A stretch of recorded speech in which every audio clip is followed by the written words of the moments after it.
Start recording, and I'm gonna go live. Let's see. I'm gonna go live. I'm gonna stream on Twitch first because there's more of a delay, and we're going live on Facebook in 3, 2, 1. Oh, we're live! We're live. Oh, I should watch on my phone. We're live on Facebook and now Twitch. So this is Twitch, Facebook. Where's the camera? Camera. Hello! Hi! I'm here with Danny. We went to college together but haven't seen each other in like 5 years, 6 Something years, like 5 that. Like years? since graduating Since college, graduating. which was Last year. like Just kidding. yesterday, actually. We just graduated yesterday. We just graduated 2 days ago. We're seeing ourselves for the first time since. Congrats to us. Okay, how did Haldine do this before? Muse doesn't know either. Muse is sitting in my chair. I don't know if you can see this. There's a cat down here. He's really cute. He's just chilling in my... What's the breed? Muse is a fluffy Russian blue. He's a Russian blue, Okay, but he's I was gonna say it's a Russian blue. My That's friends have 2 Russian blues. Actually 3, but one's maybe just 2. One's black. Anyway, they're cute. Share, right Oh, post. you're cute too. Come say. Oh, here's the paint. Yeah, so this is a box full of paint. I love this color. Yeah. Oh. So I'm doing color themes every month. You don't have to do them. The name of this. What's the name of it? Read it. Stickblick.com. Oh, yeah. Blake, this is I'm mature. I'm so mature. Um, I'm an adult. Bright aqua green. I like this.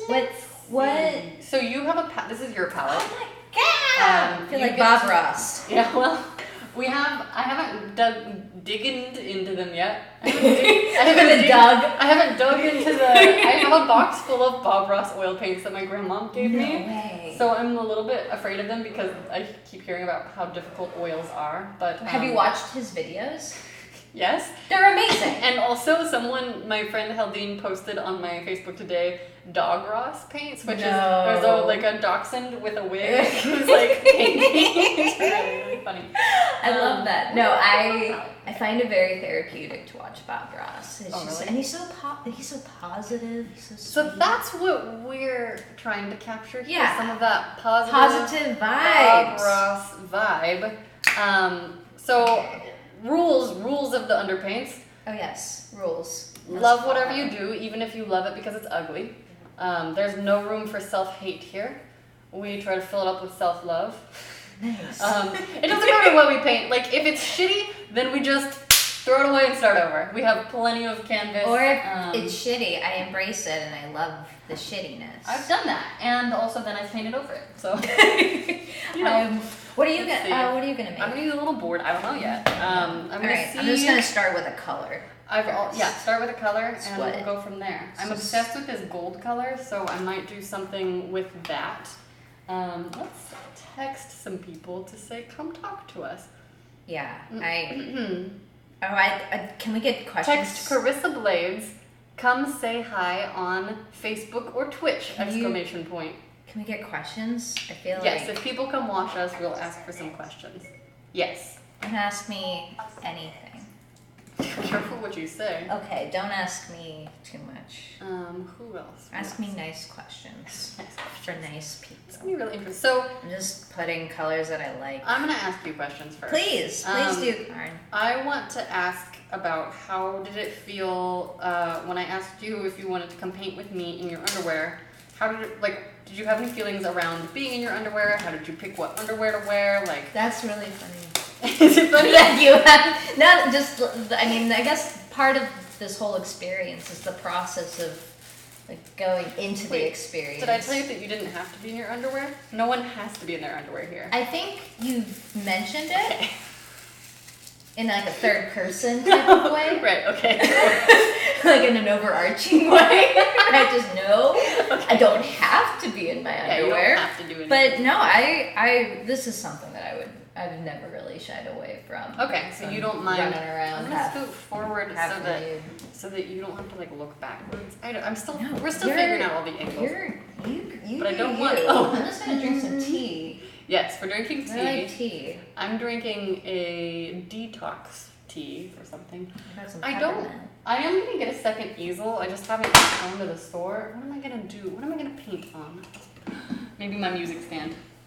But if I can do that. But yeah, to answer your question, I was really excited when I first found out you were doing this. Yeah? Because I thought that what a great way to promote body positivity, but also this idea of, women's bodies being looked upon without their consent in a way. Yeah. Or without the intention that they may want. And what I like this idea of us reclaiming our bodies and defining our bodies in a way that we want to define them, not how we want anyone else to see us as. Like, This is who I am, this is how I look, this is my body, this isn't sexual, this isn't whatever. Right. This is who I am. So I can talk and I can be myself. And have opinions and think things. Yeah, and read and not read and do whatever I want. And look the way that I want. Or just not even by how I want, but just how I look. Yeah. Oh, just naturally. We have some eyeballs on us. Hello, eyeballs. Hi, hello, eyeballs. People. I can't see. Oh, wait. Love everything about the Underpaintsclub. Self-love, very inspiring. Yay! I don't know how to see this on my phone. Here, maybe if I go here, then I can see the comments. Oh no, be quiet. Shh. Still figuring this out. Quiet, you. Part of the self-love is that it's okay that I'm still figuring it out. Robert, Maggie, hello Maggie, hello Robert. Thank you guys for watching. Feel free to ask us questions. We'll be keeping an eye on this. But yeah, so I like that. And yeah, you asked me, and I'm like, yeah, why not? We'll catch up. Yeah, because we haven't seen each other in forever. But we both have. I feel like we're friends on Facebook and social media, and so I've seen what you've been up to. Yes. I know what you've been doing. Yes. You just got back from a trip. And I went a year ago. Yeah, a year before you went on your trip, I went on a trip. But you were just telling me that it was not in South America, but in Asia. In Asia, correct. So how did you decide to go to Asia? I had previously traveled to Europe mostly. That was most of my overseas travel experience was Europe. Yeah. And so I wanted something very different from that.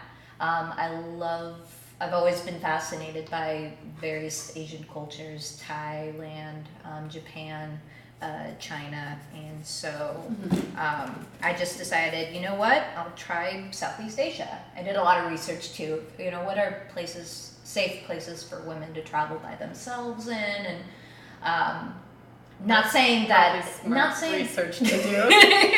Not saying, because I do want to go to South America, and there are many places that I would want to go to South America. I will say I was very safe. I didn't do the research. Maybe should have, but I was very safe. And I'm sure, you made it, well, you're a smart person, so you know what you need to do. Yes, Maggie, I remember you. Maggie says, I work with your dad, so hopefully you remember me. I remember you. Oh my gosh. That's awesome that you're here. Thank you for being here. So where did you start off when you were in South America? In Asia. I mean, when I was in South America, where did I start off? Just kidding. When you were in Asia. I started in Indonesia. I started in Bali. And it was kind of nice because I started on a little vacay with my mom. Oh, that's cool. She was like, well, if you're going to leave for an indefinite amount of time, I'm going to start this with you. So did you have a set amount of time in your head? No, going into I didn't. Oh, you didn't. You were just like me. I was just like, okay. I was like, I'm just gonna wing it and see what happens. I mean, I definitely gave myself like, okay, don't bail after like a month. Yes, but totally. But did you want to early on? Like, was there a moment? No, you know what? There wasn't. The first time that I felt like going home was about. I want to say like 2 months into the trip. I was in Hong Kong, and I had just gotten back from Tibet, and I felt like really sick because I had altitude sickness while I was there, and so I was physically recovering from that. That's rough. Yeah, and that was tough. But then also just being by myself, and I didn't really like Hong Kong as a city. I mean, there are cool parts to it. The food is good, but I didn't really enjoy it as much as I was enjoying other places that I had been to throughout Indonesia. And so I got like really homesick there, I remember. How did you deal with that? Time You know, kind of just letting myself feel it, letting myself get to that low place, like, oh, you know, because I feel like sometimes in regular life, you don't let yourself go that deep. You're like, I'm fine. Well, I just have to stay fine and be strong. Yeah, because you have to function. You have to live on with your life. You have to do the things you have to do. And so being alone with no kind of obligation, or, you know, I didn't have to do anything for anyone. I kind of just let it right out. And so it was I think 2 days or so of just like being in my hostel, like going out for food only type of thing, not really socializing or anything like that, which I surprisingly was way more social than I thought I would be. When you were feeling down? When I was just traveling. Oh, in general? Yeah. Really? Yeah, I mean, I thought, because I wasn't. I was like... Well, it was, I think for me, I stick to like my group of friends here in LA, and when I was traveling, you know, I really wanted to focus on being alone, but I did find myself connecting with a lot of different people and making a lot of really great friendships that I've kept since, you know, traveling, which is cool. That's cool. That's really cool. Yeah, so I think I just let myself go, man. That was one of the benefits of traveling alone, is you kind of have that freedom to feel whatever it is you want to feel. Yeah. Without feeling at the same time guilty about it. Oh yeah. There's no I should be doing blank. Yeah. For me it wasn't. I was like, this is what I should be doing. I should be doing this. Yeah. Hello, cousin Margot. And hello, Adam. Nice to see you guys here. Thanks for tuning in. This is cool. This is great. I'm here with DANI. We're friends from college. We haven't seen each other in years. And so we're catching up, talking about travel. Literally catching up. Literally catching up right now. Right now. Asking each other, like sharing travel stories. And we were actually just talking about polyamory right before we started. We're going to come back to travel stuff. We'll jump around. Let's talk about polyamory. I am personally, I am fairly, like, I'm going to say 100.2% positive I could not experience polyamory. And really? I know that's like, well, but you went on a date with a guy who was poly. I did. Tell us about that, please. That was kind of interesting. He was this German dude. He was really nice, kind of weird. He was an actor. He, I forget his name, but it's okay. You don't want to say his name here anyway, necessarily. No, I guess not. Whatever. I don't know. It's been a while. It's been a while, so maybe it doesn't matter. But I guess he put it on his profile that he was polyamorous. I don't know. Had you heard that term before? Yes, I had. Okay. And so I knew what it was, but talking to him about it, just realizing like, oh, there's this idea that you can actually, I mean, you have, to me, for his perspective, what it was to me was that he was in a committed relationship with a woman, and then he had wanted to explore having romantic feelings for other people. Did she as well? Or? Yes. Okay. And so it was like a mutual thing, and I think he wanted to maybe include those other relationships within this stable one, whatever that meant. Like bring you to meet her? Or yeah, and like having it be like, not me individually, but we only met once, but like in general, someone that he would meet. Eventually, that was and then eventually bring that into their, so they're looking for like a long-term third? Yeah. And like I talked with him a little, like feelings about this. I like texted, we texted each other, you know, beyond your initial date. Beyond the initial date, but not seriously or anything. Mostly, really, honestly, more on like a friend level. Okay. But he would say things like, "Oh, so and so really wants to meet you. She's a dancer too." Like, I'm like, "Oh, you're a dancer?" Well, I dabble. Hello, Cameron. Feel free to say what's up and ask us questions. We're talking about polyamory. DANI was just telling us about her dancing and her date with a polyamorous dude. But I'm not like a dancer. I mean, I dance. Yeah. I dance by myself. Really? A lot. I only dance by myself. I dance. Yeah, construction workers across the way watch me. There's an exercise dance class that I take at the Sweat Spot. Where's that? It's in Silver Lake. That's such a they good have no, the dance classes that I go to, they're wet Wednesdays and No. sweaty Sundays. I don't like. I sweat. I don't like going to classes where you have to get exercise. Where you have to move. I'm too shy. No, I'll take you one of these days. No, I prefer that people come here and I don't have to leave the house. Alright, well, you are allowed to feel however you want. I am, however, Freedom. adventurous. Someday I might go with you. Well, but whatever you choose to do. I reserve the right to get real weird. Yes, whatever you choose. It's a non-level dance class, so anyone can come, regardless of your experience. And it's just exercise. So it's like it's an hour-long class. The first 30 minutes is stretching and like a stretching exercise routine, and then you learn a routine. The last 30 minutes, and then you all dance together. It's so much fun. It is such a great release. And so, anyway, I was doing that at the time, and yes. Anyway, so he brought it up.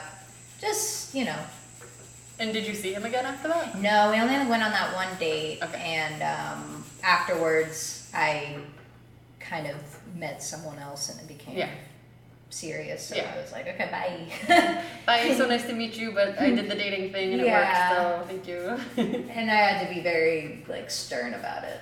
Oh, really? Please stop texting me. Well, because I know you're polyamorous, but I'm exactly, not. exactly. And I think there was a this is a boundary. Yeah, he's like totally cool. Congratulations on finding someone that makes you happy. Can I see you tonight? And it's kind of weird because why would me, a person who's strictly monogamous, why would I be interested in going on a date with a polyamorous dude if I'm fairly certain that I'm not into polyamory? Because why not? Because my, it's like I'm casually dating in the first place. I mean, totally. It's a nice thing to explore. Giving myself that option and then quickly realized that's not for me, and then bye. Cameron, please switch to your computer so we can talk about polyamory. I want to know your thoughts. And Tim is here. Hi, Tim. Hi, Tim. We're just talking about going on polyamorous dates. I fell head first into, I guess if I'm going to even describe it as I'm polyamorous. I mean, I don't know. I don't have a label. I have been with ladies and dudes. Mm-hmm. I have a lot of mixed feelings. You have a lot of feelings. I have a lot of feelings. That's okay. I have a lot of feelings. I'm not a big fan of the defining. I don't like the defining. I'm polyamory by I just whatever. I just fell in love a lot.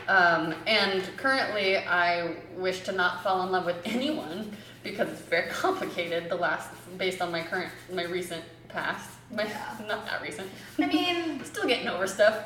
And so I know that I'm carrying around those scars still, and I made some being in a relationship, really being romantically and emotionally committed to someone. It takes a lot of you have to be stable with yourself. Oh, first. Yeah. And I wasn't, but I fell head over heels for this woman, and she's a lovely, lovely human, and has affected my life so positively in so many ways. Oh, Twitch is here. It's Haldine! Oh, okay, I need to learn to pay attention to all my monitors. Hi, Haldinikins. You're so considerate to your viewers. I'm looking at this board right now. We want to talk to them, and I mean, I love you guys. I'm really still figuring it out. I'm trying to figure out. Really into this blue sky right now. I love what's happening right now. I love the color that you're doing. I'm making some green stuff. It's like a Tiffany blue. I'm gonna have to do something about this green. I might let this layer dry, but I need to do something new with the green. Anyway. How quickly does this dry? Acrylics dry pretty quickly. That's the most accurate answer I can give you. That's all I can say. Because I wish there was a way that this could tell me when people. What are things that you like about the idea of polyamory? Well, what I'm currently trying to assess is if I actually like the idea, or if I'm just so afraid of committing. If I'm so afraid of falling in love with two people at the same time again. So I guess that's the answer. Is I wouldn't have said that it was possible before it happened to me, and I say happened to me because I don't feel like I did it on purpose. I didn't do it on purpose. But I found myself in a situation where I suddenly loved two people at the same time, and I was like, this isn't allowed.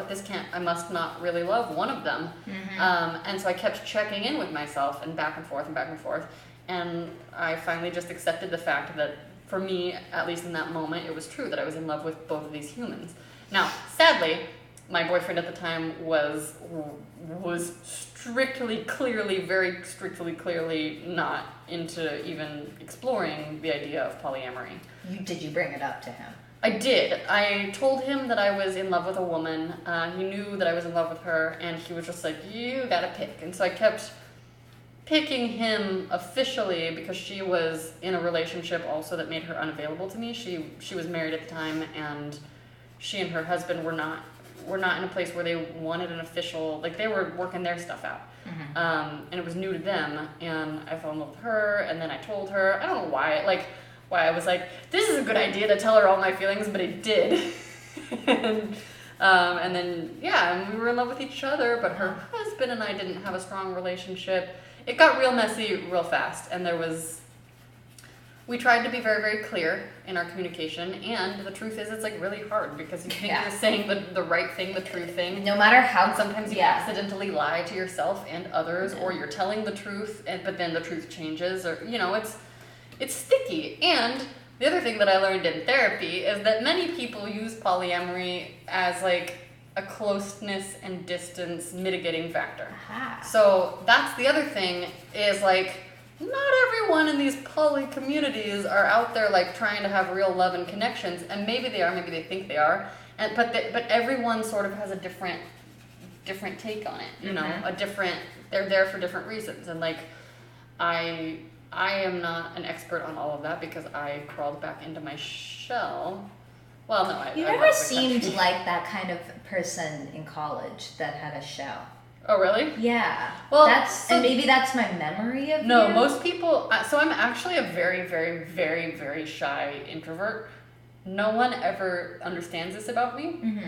And I think that this has origins in people-pleasing. Yeah. I think that I also used to value extroversion more than introversion. I just have to say I'm really liking the texture that's happening over here. In the sky and in the... I don't know. I don't even know if it's a sky. It's just a feeling. Right now it looks like... Okay, well, this blue feeling. This is the best blue feeling I've ever met. I like it. I'm into it. Thank you. Muse wants to talk. Hi. I was thinking about Monet on the drive over here. Monet? So maybe I'm like... Cool. Channeling that. I like it. I don't know. I'm going for like an impressionist. I mean, I think that's... Yeah. I'm certainly not... I think I chose the wrong brush too. But you can switch brushes at any time. I figure it could. You can get become kind of attached to this one. This is like it feels good. I actually have mutant brushes that do physically attach. They're small aliens. All my brushes, they will soon be part of your body. Like that. And then you'll be a true artist. Only then will you become. That's the secret behind painting in your underwear. It seems innocuous. It seems like we're just gonna talk about But really, stuff. we're just gonna turn. But really, I'm taking over the world. I feel like Cameron's at his computer. Hi, Cameron. And we're talking to Danny. I would like to hear your thoughts on polyamory. I don't know if you heard any of ours, but I don't know if I even finished a full sentence or thought. I have too many feelings about polyamory. And please tell us like what your experience is. I'm assuming he's typing. This is the part where I'm like, do I talk? Do I wait? Do I just wait? Do I talk while I wait? Maybe we talk about something else. Or maybe we keep keep something where we keep talking about polyamory. Or just fun anecdote. I love that. Like more of those, please. You know, you can send little hearts too, and they make us feel really good when they float across the screen. Wait, I missed that. Well, this I'm so engrossed. Is it super lame if I show? I'm just gonna show you what it looks like. Okay. Is it super lame that I'm liking myself and loving myself? Oh, I like it! No, it's not lame because this is all about self-love. But I feel so good now. I love myself. Oh, weird. It's my face that pops up and explodes into a heart. Like, that is what actually happens. No, look. When you hit the heart button. No, wait. So, like, watch It's my face and it explodes. That's so funny. I think now other people are hearting us. I love you. This is all about the love. Now we have hearts. Now we've got love. Okay. Polyamory, love. So we have Cameron's abridged version. He's tried it because he agrees with the principles, but he's learned that it doesn't work for him.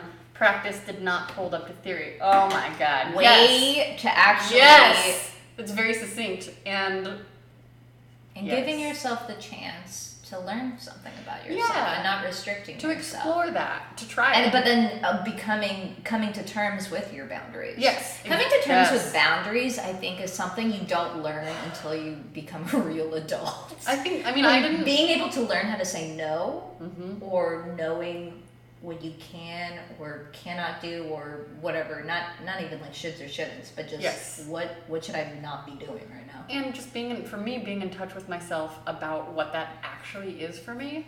I did not hear even of the concept of boundaries, like explicitly. I mean, maybe I did. It didn't sink into my brain until about 2 years ago, and it was when I started seeing this woman, or fell madly. It was before we started seeing each other. It was around the time that I fell madly in love with her. But I was like, she's just my new best friend. She's my new best friend, and I like her so much.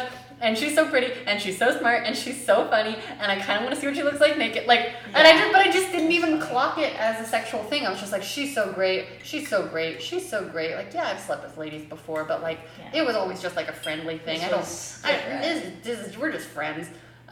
So boundaries for me have been like an incredibly difficult thing to figure out. Like I feel like I'm still very much in the middle of Well, my problems for me is that I don't like this idea of limitations. I like this idea of being emotionally vulnerable and free and promoting freedom in a relationship with anyone, friends, lovers, whoever. Let's be ourselves. Let's speak authentically, speak freely, feel freely. And sometimes that can lead to saying something or doing something that maybe doesn't satisfy that person's reality. Yourself saying it. Yeah. And then vice versa. Yeah. Someone's reality doesn't clash with yours, and that's, I think, when you have to build boundaries. Because differences aren't a bad thing. No. And having boundaries is a really good thing. Yeah. And even when we don't want them or we think that they're inhibiting, it's actually it allows us to be the people that we want to be when we have these boundaries set, and we can feel safe. Yep. Oh, yeah, that safety is huge. It's better than the good feelings or the exciting feelings or the rush feelings that people feel. We have a joke. Oh, I shouldn't have said it was a joke. We don't have a joke. We are serious. Cameron said, I put the suck in succinct. Then he said that joke works better spoken than typed. Does it succinct? Do you say succinct? Succinct.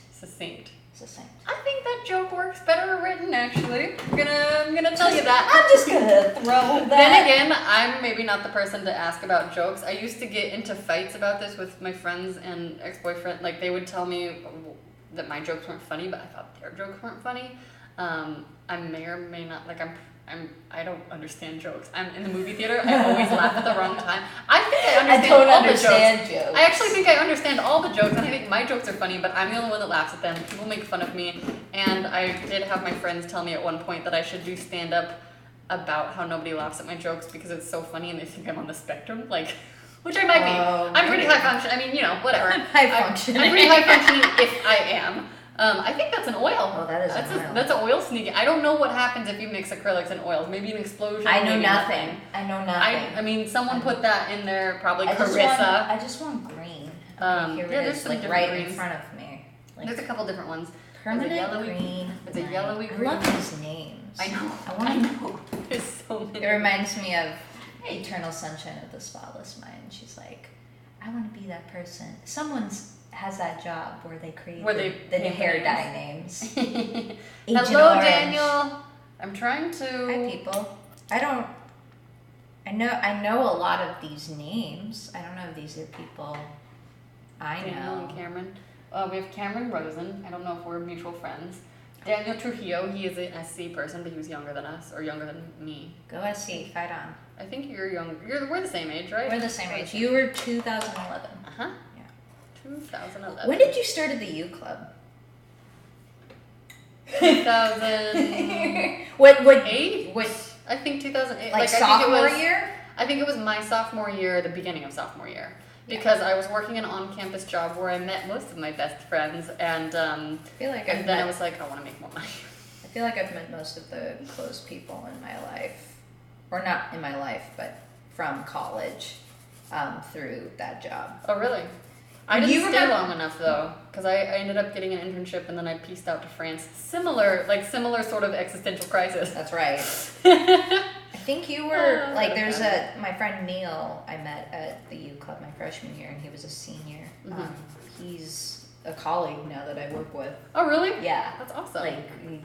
It's really cool. And then you remember Jamie? Yeah. Briefly. Yeah. And there's Jamie. I haven't seen She's her in a still while. No, she's in Hawaii, I think. Ooh. Seems like a great place to be. Yeah, that's where she's from. Who else worked there? Yeah, my memory's gotten really bad. I don't know if I told you this, but I don't really remember stuff anymore. I broke it last year. I hear you. I don't know. I'm Facebook friends. Like, there's Alicia. Don't know who that is.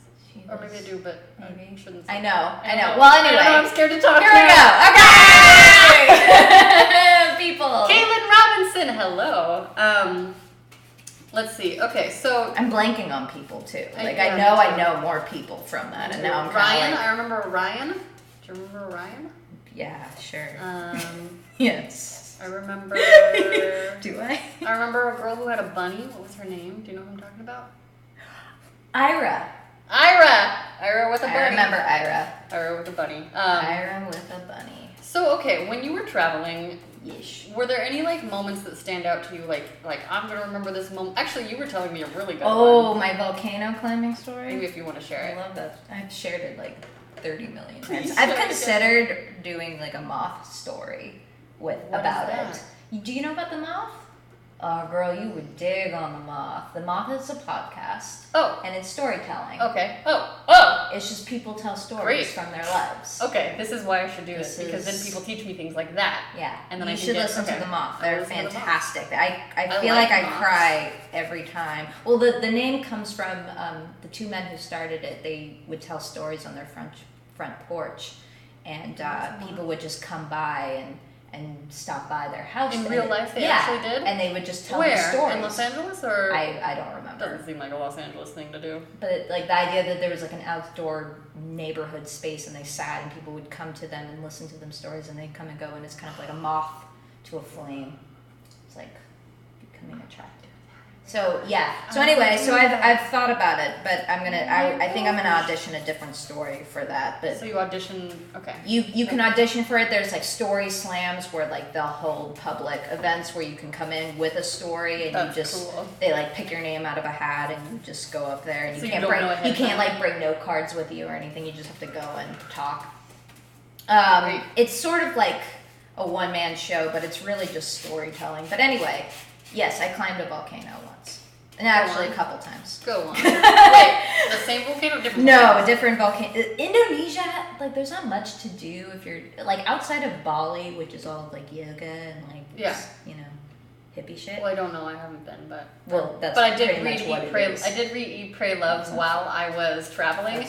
And what did you think of it? I have judgments against that. Well, I was so in tune with everything at the moment. I read Wild instead by Cheryl Strayed. I haven't read that. That one I recommend. I probably will read it. Well, she hikes the Appalachian Trail, not the Appalachian Trail, the Pacific Crest Trail. Oh, well, I had so many people before I was leaving say to me, "Oh, you're Eat, Pray, Loving," and I was like, "This is a verb? Oh God!" And then people I read said the same thing to me. And then I read it, and I was like, "Oh, I guess I'm kind of a cliche. That's okay." And I was in tune with a lot of it because I was doing. She did the Artist Way. Elizabeth Gilbert did the Artist Way, and I was doing that on my trip. So I was hunting down my spirituality and trying to figure out what I thought about God and the universe and all this stuff. And I was just in the thick of it when I read it, maybe in my second month. And so I just thought, like, so many of the things did resonate for me, and I just thought, like, I don't know, like, I also just felt like a cliche, and I was like, that's fine. You know what's funny? I didn't necessarily feel like a cliche. When did you read it, before or after your trip? I read Wild. I started it before I left, and I finished it when I was in Bali, right when I started. Yeah. So I kind of carried it with me, and it was one of those things where I left. Carried the Wild.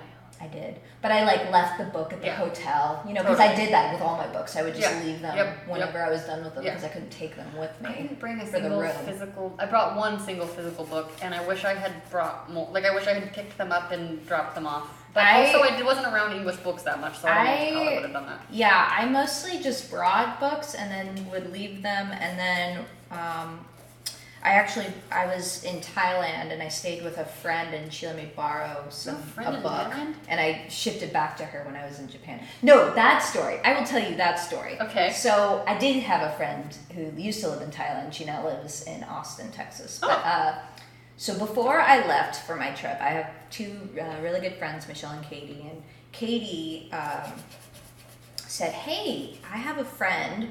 She knew I was going to Asia. Mm-hmm. She didn't know when or how long or whatever, but she's like, hey, I have a friend, a really good friend. She grew up with me here in LA, and she lives in Thailand now. She does some job or whatever, but she just decided to pick up her things and go live there. I'm like, and she's like, oh, you should go see her, hook up with her when you're over there. I'm like, okay, cool. And I didn't really think too much about it because I don't know this person. Yeah. I don't necessarily want to put myself out there to like, hey, can I stay with you in Thailand? I don't know you. I totally get that. So I think she told me her name once, and I vaguely remembered it. Didn't give me any contact info, whatever. So I forgot about it. Months go by. I go on my trip. I start my trip, blah, blah, blah, and I'm in Hong Kong. And Hong Kong was kind of like a layover city for me going to China. Mm-hmm. And so it's my last night in Hong Kong. I'm about to leave to Tibet the next day, and I'm hanging out in my hostel, just hanging out with my roommates, drinking a beer, whatever, and I don't remember. And this girl comes in, and she has a big backpack on. And up until that point, I had only met, the only other Western travelers I had met were from Australia or Europe. Yep, not American. Not American. And so she walks in, and I immediately, she's like, hey, everybody. And I hear this Southern California girl accent, and I'm like, yes, one of me! I can talk in my dry, sarcastic tone, and you'll understand me. Like, this is great. You won't think I'm drunk. Like, did that happen to you? Well, no, just because, like, it's like, hi, I'm from California. Like, I slur my words. That's funny. But in America, like, tourists, or not tourists, but other travelers would make fun of my accent. Really? And so, meeting this girl, I'm like, stoked. So I immediately, like, come over here, join the party. So we start talking, and she's, super cool girl from LA, likes good food, very similar vibe, totally digging her. And I go somewhere, and I come back, and she's talking to someone, and they ask her, oh, what are you doing here? Are you traveling? And she's like, yeah, I live in Thailand actually, but I'm just traveling here like on holiday. No way. And then I'm thinking to myself, she says her name, and I'm thinking to myself, this name, DANI, sounds really familiar. I'm just going to ask her if she knows my friend Katie. I'm just going to throw it out there. So weird. So I turn to her, I'm like, hey, DANI, do you happen to know Katie Kessler? And she's like, are you fucking kidding me? Sorry, can I curse? And she's like, are you kidding me? I'm not sure. And yes, this was the same girl that my friend Katie. Insane. So we immediately connect there. I take a selfie of us, and I send it to Katie. I'm like, guess who I just met in Hong Kong? And then 2 months later, I went and stayed with her in Thailand, and we had the best fucking time. That's super duper good. Yeah, she let me stay at her apartment. We hung out like every day. It was awesome, and she's super, super cool. And I was like, how small of a world is that, where someone that I was technically supposed to meet, I didn't meet. Met you, well, I met on my own. You were definitely, no, that's the universe being like, you're supposed to meet her. That was the universe telling me, yep, DANI, you're supposed to be in this spot right there, right now.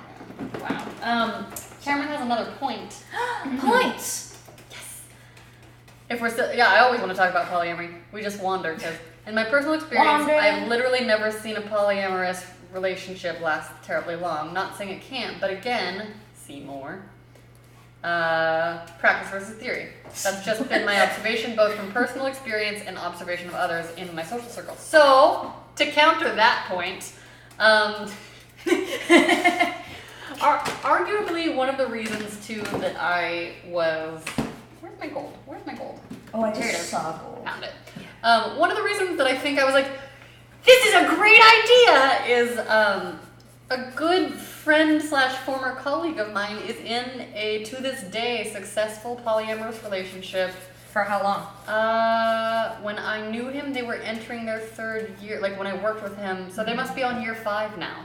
Wow. So it's, and they have, like they started their threesome relationship, Adam and Brooke were dating first, and they picked up Jane together. I think that's an important point, is that they did it together, not one person and the other, and not like, hey, meet this person, love each other. Adjust, adjust for me, because I'm already there. Exactly. And you have to catch up now. Then Adam and Brooke had, like, the 3 of them had a baby together, but Brooke was the biological mother, and now Jane is pregnant.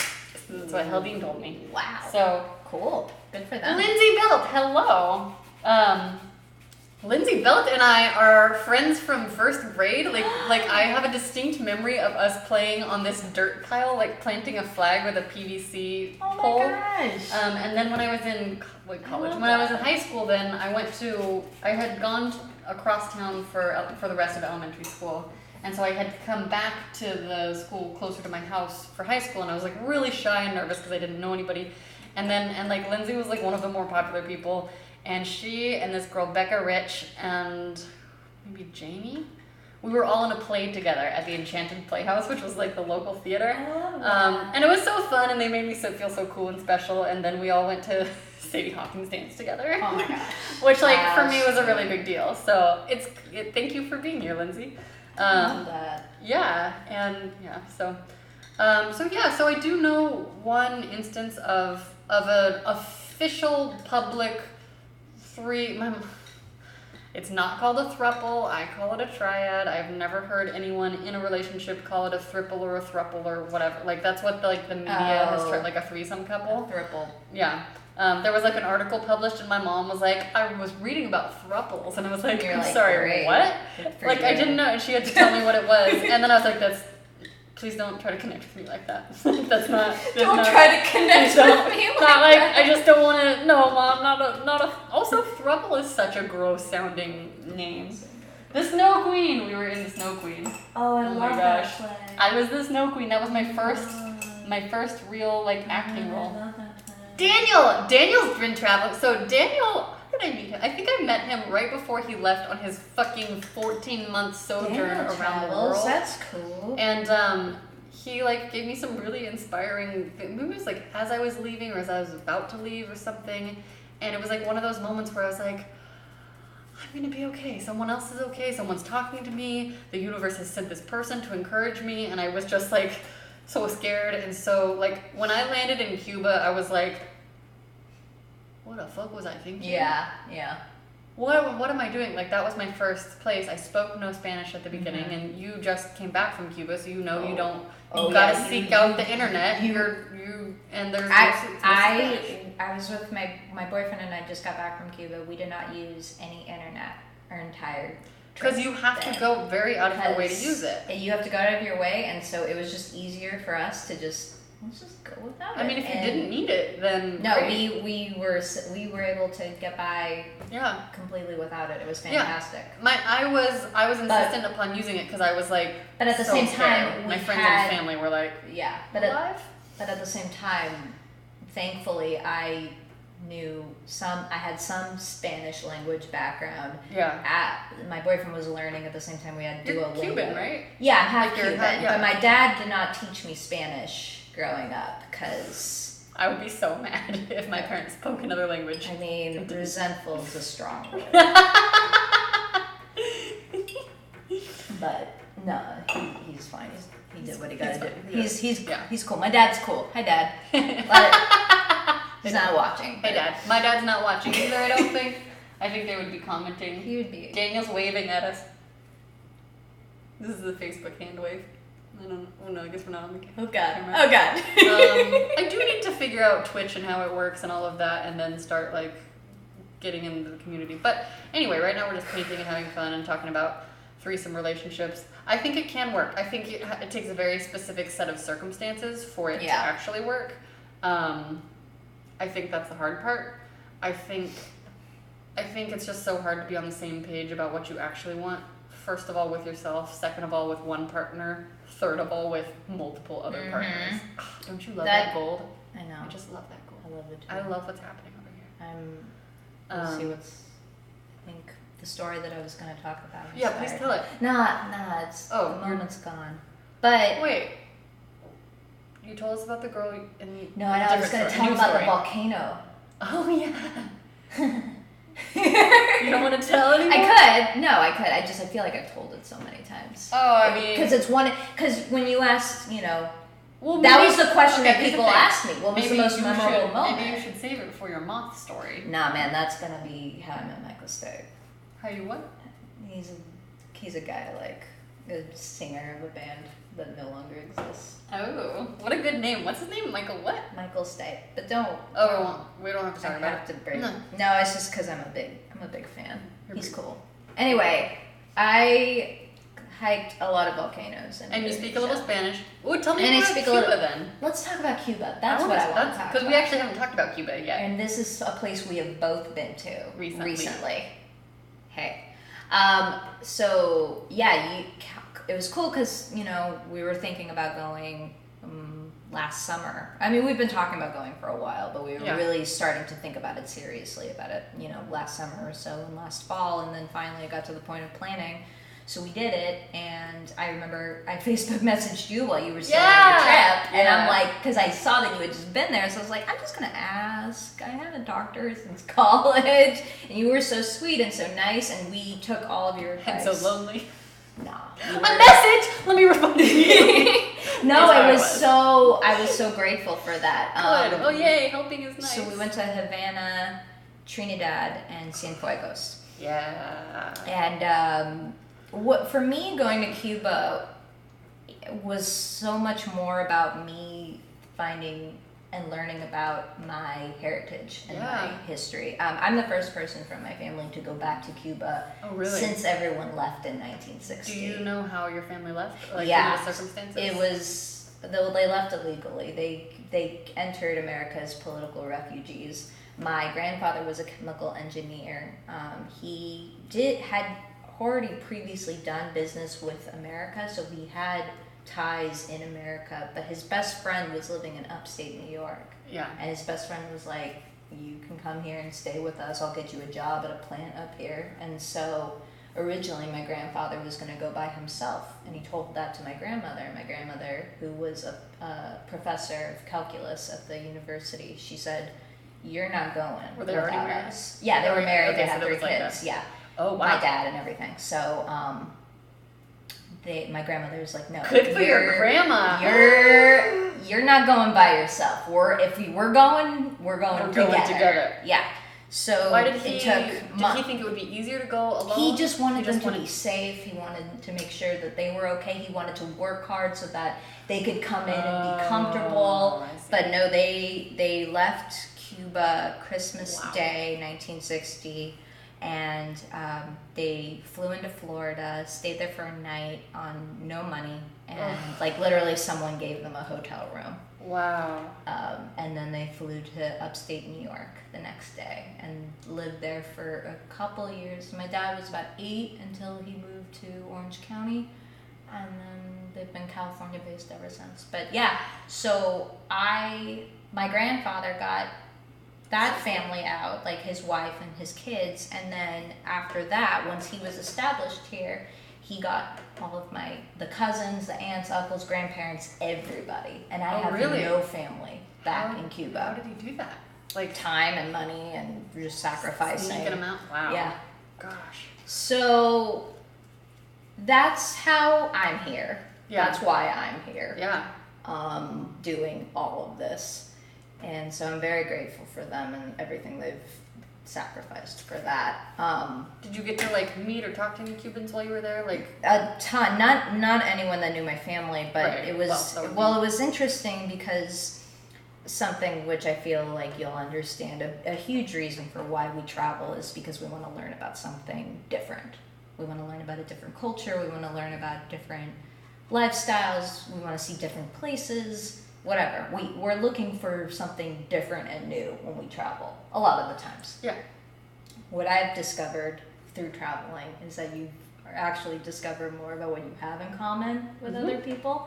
And for me, going to Cuba specifically, in a huge way, I felt really deeply connected to the people. Like I recognized them. Yeah. This guy reminds me of my dad. This reminds me of my grandfather. This is how my aunt speaks. All these things coming together of like a group of people that actually feel like family. Yeah. And we stayed with a family in Trinidad, and they were really, really lovely people. And there's this really funny story where, so it was like an Airbnb, and they made us breakfast in the morning, and we wanted to go downstairs. Everywhere in Cuba made you breakfast in the morning. It was fantastic. It was great. Yeah, it was really great. And we went downstairs because we wanted to help, be like, oh, can we help with the dishes or do something? We wanted to be involved. Yeah. And they're like, yeah, sure, you can help. And they start talking to each other, and their voices are really loud, and their faces are kind of getting scrunched up, like looking at each other angrily, and it seems like they're in kind of a little argument. Yeah. So my boyfriend, he's like, can we step outside? And we step outside. He's like, I think we kind of walked into the middle of something. Yeah. I'm like, what are you talking about? That's just how they talk. Like, this is just understand how what they were saying? Cubans. Not even that. It's not even. It had It's nothing just- to do it's with just just. the It's just the cultural tone. It's the culture. And the same thing happened when my mom, who's a white person, met my dad. And she met my dad and his parents, and she heard them like talking and squibbling in the kitchen. She was like, Serge, like, are they okay? Yeah. And my dad was like, yeah, they're fine. This is just how they talk. So Cubans were just naturally loud. Are you naturally loud? Oh yeah. Yeah. That's like the running joke at my office. Oh really? It's like they put me in the office furthest from Tiny them, but mighty. and yet they can still hear me, and which is good because I need them to hear me. Yeah. But anyway, so going to Cuba for me was so much about connecting with my family and my history, and I went to the clinic where my dad was born. Where was that? And in Vedado, in the neighborhood Vedado, it was on J Street, which was like right next to the university. That's where I stayed. Yeah. Like right by there. Yeah. Like I literally could see the steps of the university from my window. Like. Yeah. So that's where we stayed primarily too. We loved it, and we just spent most of our days just walking the city. Did you stay at an Airbnb or? We stayed at an Airbnb the whole time, and every place. What was the name of the person you stayed with in that neighborhood? Oh. Why can't I? Oh no. Was it a crazy old Alberto? woman? Oh, Alberto. He was How crazy would really it have been though sweet. if we stayed with the same person? That would be crazy. Mine was. No, we stayed with Alberto. What was his name? Oh my gosh, I'm blanking. Ugh. Yeah, he was really, really wonderful.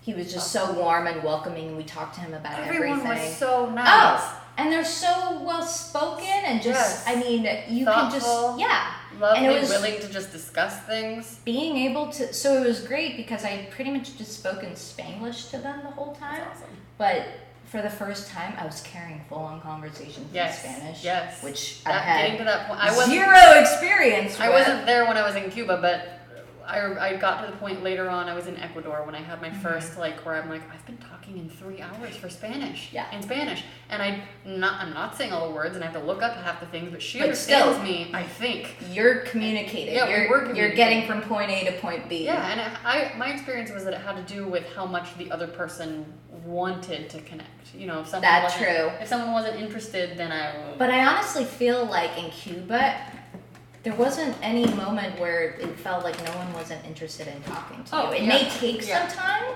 Yeah. Like there was some okay, let's ease in. Yeah, for sure. But for the most part, after that preliminary shyness or the the formalities that you go with meeting yeah, people. Like, okay, well, you're going to be a driver, so I have to negotiate with you. Right. After we get past that point of money, let's actually then talk. Then you're talking. Yeah. Let's have a conversation. And you just have to get over it. Like, it's not a personal thing. It's like, not. They're always going to haggle. Yep. They know you're a tourist. They know you have more money than them because of where you live. And it's crazy that we were having these really wonderful conversations with people who knew all of that, and they were struggling to survive. Totally. You know, many of them balancing 2 to 3 jobs. You know, it's like they had their... Hello, Mike. Hi, Mike. What are you up to these days? Hi, Mike. Mike is... we got a like. Maybe Mike liked us. My first conversation, like this, what you said just reminds me of this moment where I got into... I was at the bus station, and for whatever reason, I wanted to walk to the bus station. It was fucking hot. Like, it was so hot when I was there, but I wanted to walk... In Cuba? In Cuba. I was in Havana, and I wanted to walk from... what's the neighborhood that you just said? Vedado. I was walking from Vedado over to the Via Azul station. Yeah. Which is... That's so far! It's about 2 miles, but I wanted to walk. And I just... We were considering walking, and then we were like, nah, let's take a It was so hot! Yeah. And about halfway we ended up taking a collective. And towards the end, I was like, yes, that's what I should have done. But I didn't know, that was my second day there, and I didn't know that collectivos existed at that point.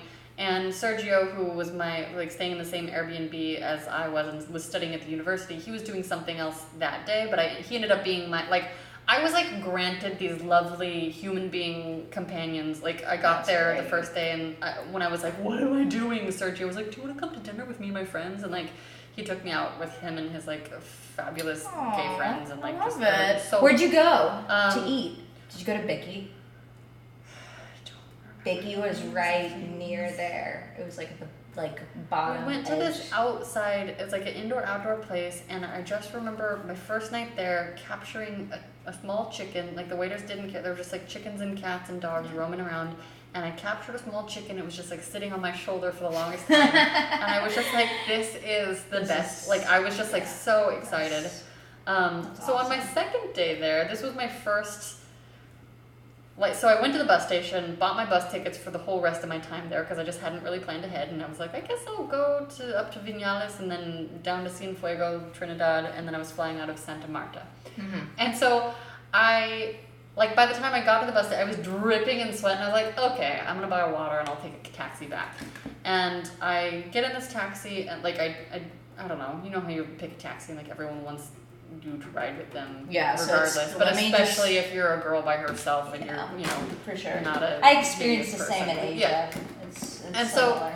So this guy, I'm in his taxi, he's taking me back, and he starts asking me, I always got... throughout my entire trip, now I know better, but, I would always get cansada and casada confused. And so he was like... Tired which is tired and married. And so he was like, are you casada? And I said, sí, muy cansada. Muy casada. Casada. Yeah. And so I said, yes, I'm very married. Very and married. He's like, where's your esposo? And then I was like, what? And then I realized that I had said, and I was like, oh, no, cansada. It's cansada. And I was 2 days in, I knew no Spanish. I can't believe I even was able to say that. Yeah. And then I remember in very broken Spanish trying to explain my ex-novia. And your whole spiel. And that I was muy trista. And I started crying in this cab, and he just looked at me, and then he pulled the car over, and he wasn't creepy, but he just patted me, and then he asked me out. And I was just that happened to me about 5 times when I was crying. in Asia. Yeah. I'm busy crying about a girl, and I'm running away, and I don't know what I'm doing, and it was just this fucking weird moment where I was just I had an emotional breakdown in a taxi in Yogyakarta, which is in Java, on the island Java in Indonesia. I had a migraine that day, and I remember I had just gone on this overnight trip with these British dudes who were just so out of my element, and then I was coming back from that trip, and I was upset. I had been traveling all day. I was sick, and I was homesick, and I was and I just started ugly crying in the back of this taxi. Just ugh. And it was great. And the driver just kind of didn't say anything, and then he mentioned it to the host at the hostel that I was staying at. And like, what did he say? And the guy, he said, well, the owner of the hostel, who was this young guy, he like texted me after, and he was like, hey, the driver said that you were really upset. Are you okay? Like, I'm like, yeah, I'm fine. I think that's actually very sweet. Yeah, it was fine. Like, he was a good guy. Like, I think that's nice. People looking out for people. Yeah. I mean, I don't know. You never know. There was no warmth from the driver. It was just like him being concerned. Cameron says, may I ask about that tattoo on your ribs? I got confused because I was like, I don't have one. And then, all right. Yeah, I actually got this tattoo right before I left on my trip. It was my first tattoo ever. Do you mind if I get a close-up of this with this camera? It's, nope, that's as close as it gets. This is so you can see here. I don't know if it mirror. This is not gonna, but it reads on Facebook. It reads "She Just Wants to Be," which is a song titled by my favorite band, REM. Cool. So, but I got it right before I left on my trip. I was like, this is my first tattoo, and then I have 2 other words on my feet. That's it. But anyway, that's that. Did it hurt? No, actually. I wanted to get a tattoo, but I couldn't choose one.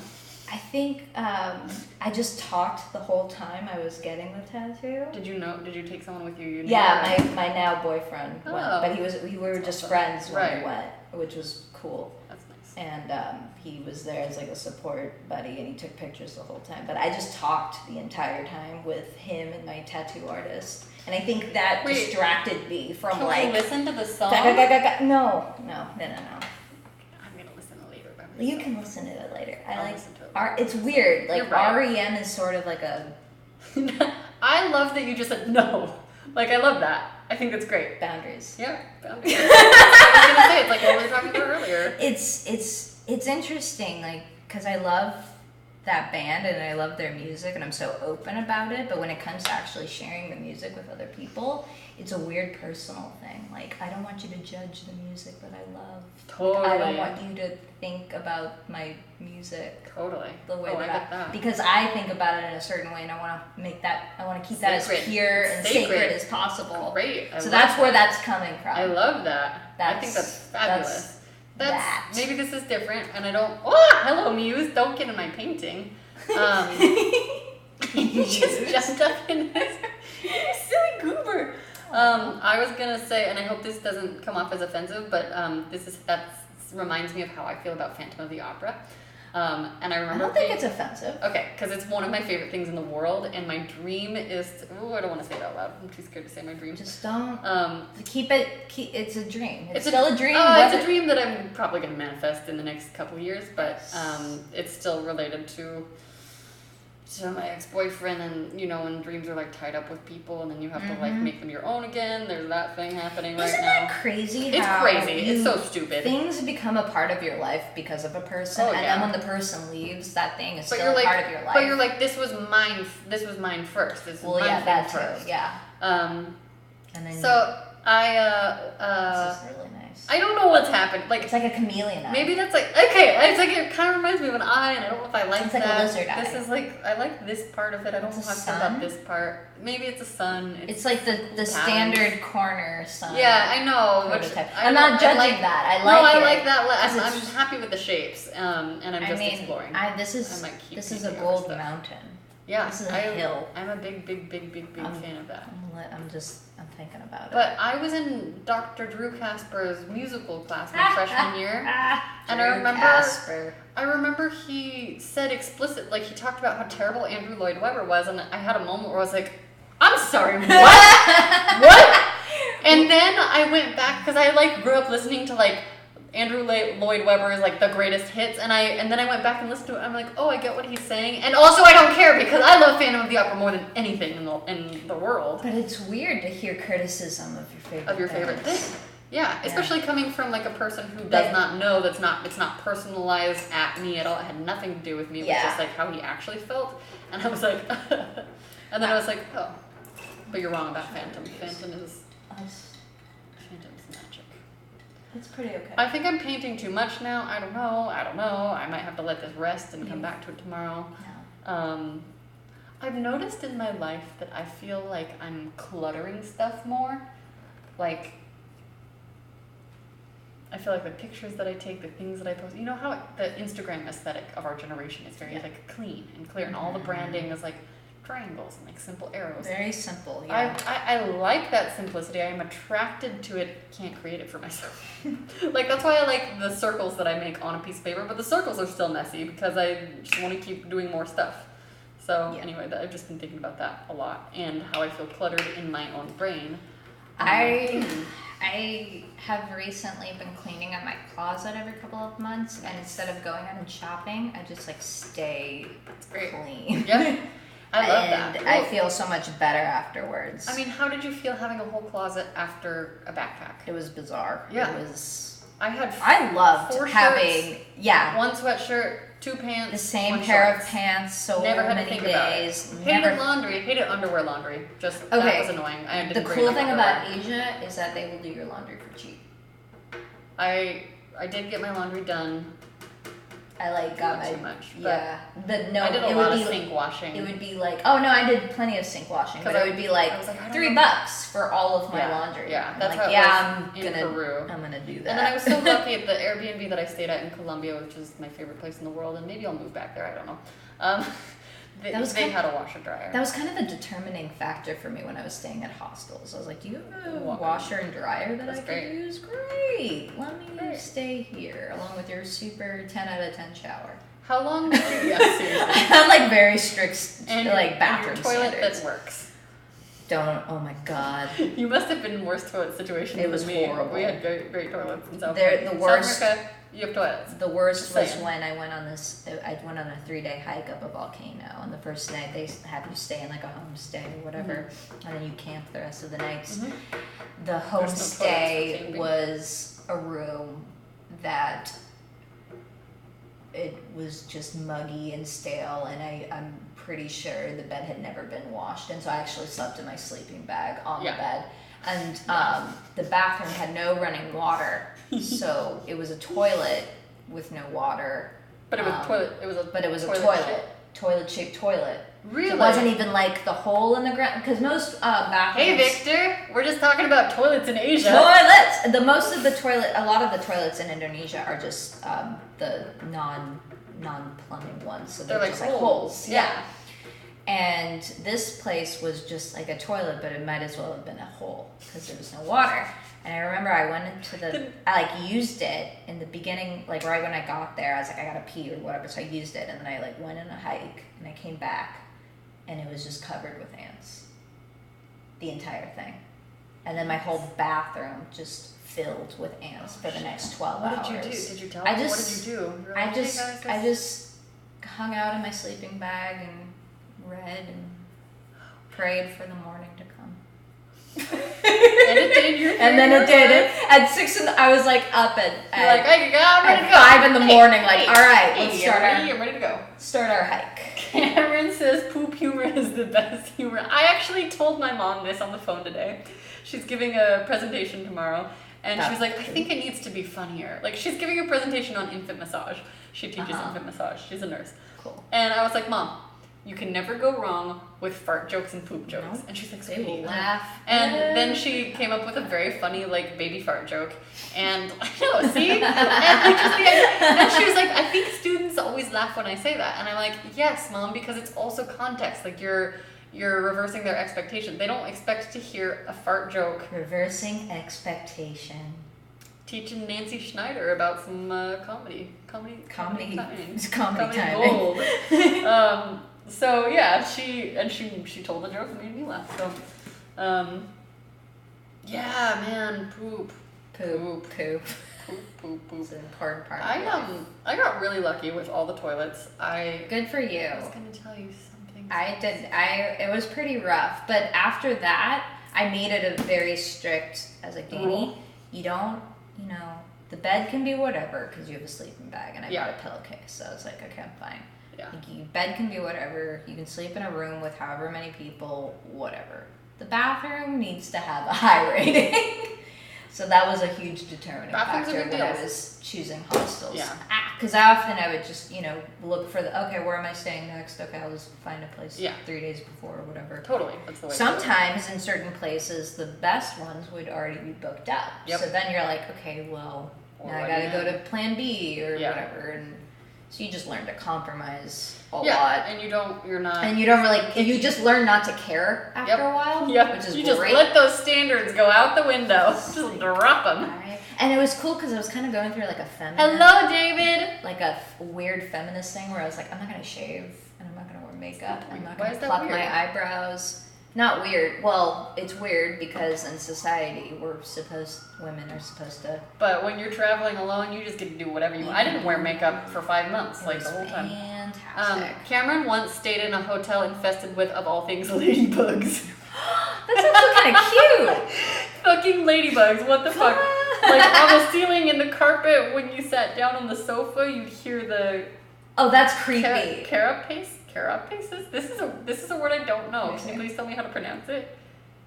Like the carcasses. Carcasses? Maybe he meant carcass. Maybe it's a fancy word for exoskeleton. Not sure. I don't know biology. David is a like pretty fancy. He's a director. He's a talented director. I think he's a little fancy. Oh, fancy. He and his twin brother James is a DP. He's pretty cool. I haven't seen them since I got back, but maybe I'll come because I've been in my hidey hole, except for here. Like it looks like I'm very like public and outgoing. I'm not. I'm actually just in a been hidey here. hole. I'm in a hidey hole that gives the illusion. This is a beautiful space. I wouldn't. It's my sanctuary. I wouldn't leave. It's my often sanctuary. if I lived here. Yeah, and if you just create a money-making scheme to force people to come here, so then you capture their image and give it back to them, and they pay you for that. Like, I never have to leave. It's great.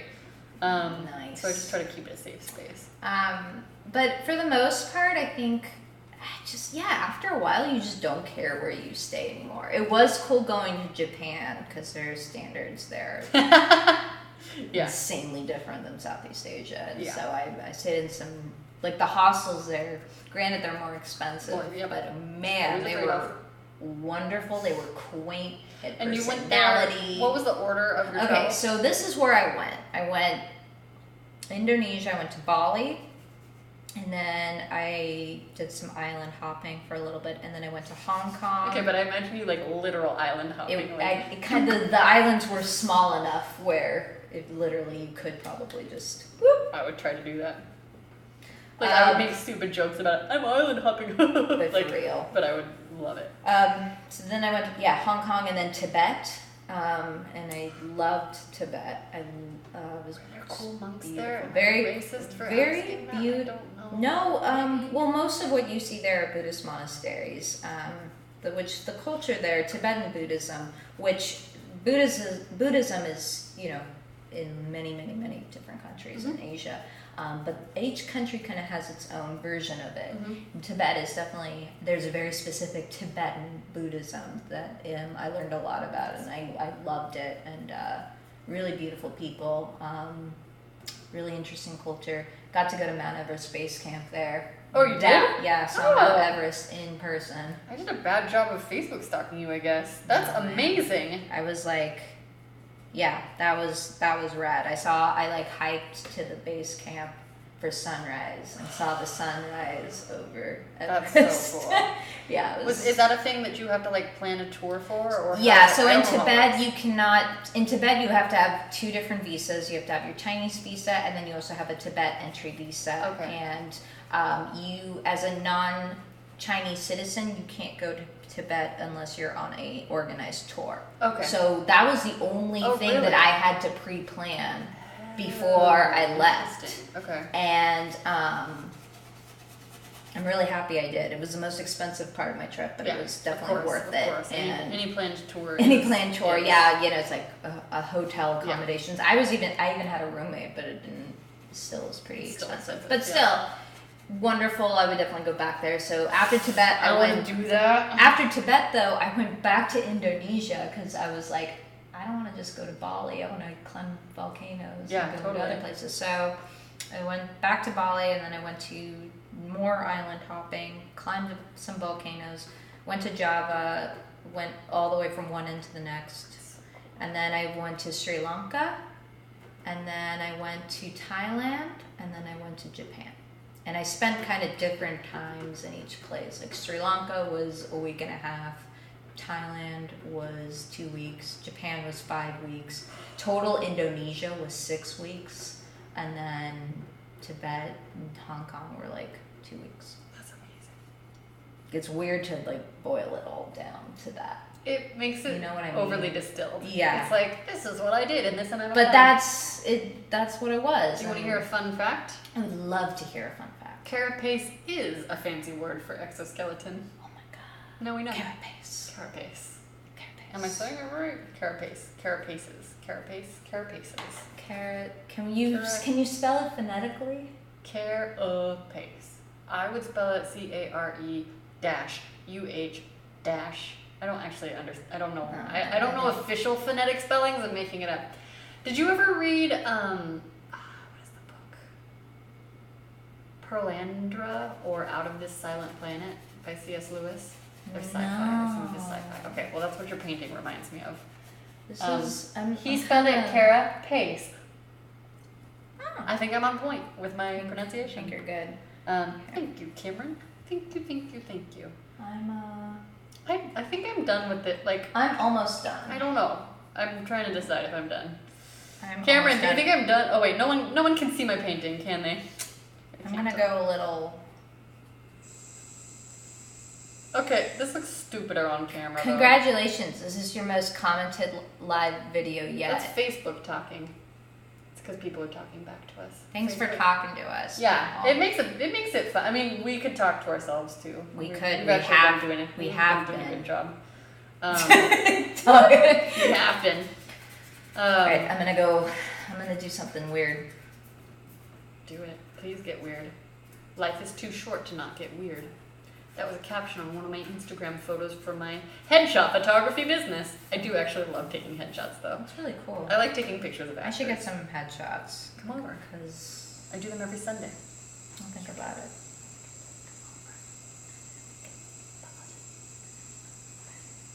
Secrets don't make I like friends. secrets. I don't like secrets. I'm telling her that she should look for a pot of gold at the end of the next rainbow she sees. Dude, I will definitely look out for that. 'Cause shit, I need it. Let's see. So you said you were on OkCupid back in the day. Yeah.